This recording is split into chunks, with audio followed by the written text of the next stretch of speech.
Bonjour tout le monde, bienvenue sur Nature Bushcraft pour aujourd'hui une présentation de matériel. Il s'agit du sac Highlander Proforce Tomahawk donc en 35 litres.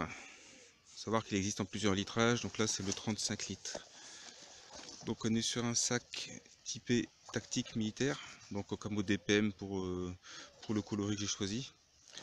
Un sac qui est super bien conçu, très bon rapport qualité-prix. On va faire un petit peu le tour. Au premier abord, de visu, donc on a un grand volume. Je me demande même s'il ne fera pas un peu plus que 35 litres. Avec beaucoup de passants molles tout autour du sac. Donc ces passants qui vont permettre encore d'augmenter le volume avec des poches extérieures qu'on va pouvoir moduler.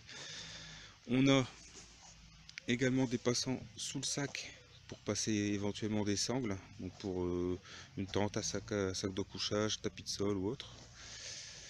On va avoir donc ici un dos matelassé aéré avec un très très bon confort de portage, hein, donc ici au niveau des lombaires et des omoplates. Une bretelle rembourrée, donc ça c'est relativement classique, et une ceinture qui sera aussi matelassée. Donc là déjà une conception intéressante parce que bon, pour la 35 litres, comme on va pouvoir le charger un peu plus, on aura quand même du confort de portage. Au niveau des compartiments, donc on va avoir donc ici deux compartiments principaux sur ce sac. Donc on va voir aussi rapidement la qualité des fermetures éclair. Donc sur la grosse fermeture éclair, ça tient bien la route, il n'y a pas de souci.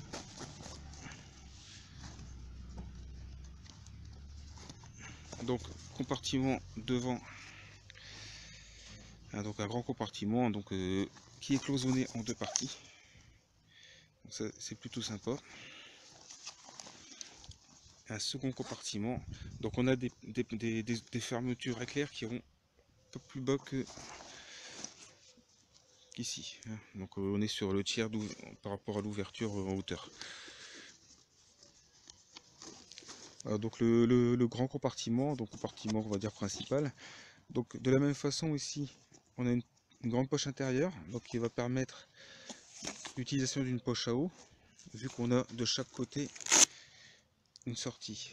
Donc une sortie ici et une sortie de ce côté. Détail important aussi, à l'intérieur on a deux poches. On va essayer de vous les montrer sur la vidéo. Voilà. De chaque côté on va avoir une poche comme celle-ci. Donc on en a deux, c'est pas mal. Ça permet éventuellement d'y placer le couteau, une lampe ou la scie. Voilà. L'intérêt c'est que ça évite que ça se balade n'importe comment dans le sac. Et en plus, si l'outil a servi, par exemple de la scie, ça évite de salir un petit peu le reste du contenu, quoi. Dans le fond du sac, on va avoir ici un œillet d'évacuation d'eau.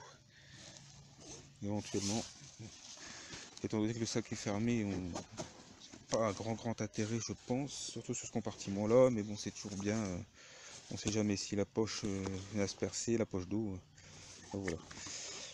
Autre petit plus, on va avoir un dos de sac ici, donc qui est rigidifié, hein, donc on a une plaque plastique, et le fond aussi. Donc ça permettra d'avoir un volume qui se tient bien en place et d'avoir un sac une fois rempli qui va tenir debout. C'est toujours pas mal.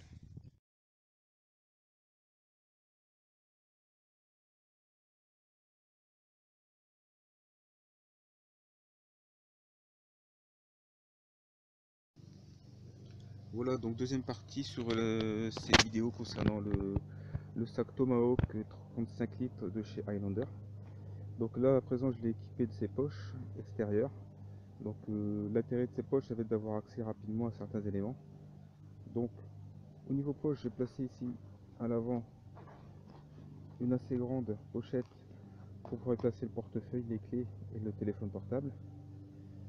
Sur le côté, kit de premier secours, donc rapide d'accès. C'est idéal, pas besoin d'ouvrir tout le sac pour accéder à ce matériel de premiers soins, et en plus même avec une main je pourrais assez facilement l'ouvrir.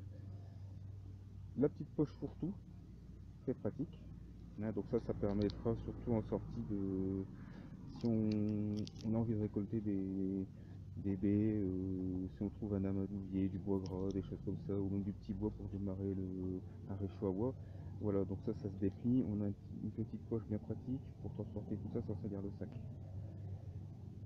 Sur le côté, la poche gourde 5.11, donc avec une gourde d'algène à litre et un carinox.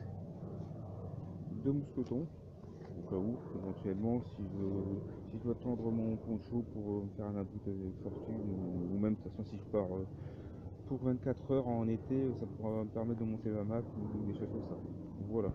Donc là, personnaliser quelques patchs, toujours plus sympa. Donc voilà. Donc je vous ferai un petit retexte plus tard quand j'aurai vraiment utilisé ce sac sur le terrain. Et en attendant, je vous dis bientôt.